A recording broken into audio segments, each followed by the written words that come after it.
জীবনের যে কোনো শখ আহ্লাদ পূরণের সুনির্দিষ্ট একটি সময় থাকে।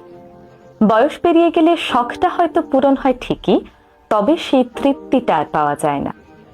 17 বছর বয়সে যে বার্গারটা বিরিয়ানিটা খেতে অমৃতের মতো লাগে, 27 বছর বয়সে এসে সেটা ভালো নাও লাগতে পারে।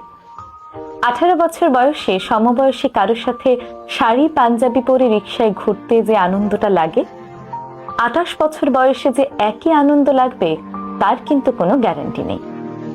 19 বছর বয়সে বিশ্ববিদ্যালয়ের সেকেন্ড ইয়ারে বন্ধু বান্ধব সহ বান্দরবান ট্যুর দিলে যে মজা পাওয়া যায়, 29 বছর বয়সে এসে সেই মজাটা নাও পেতে পারেন।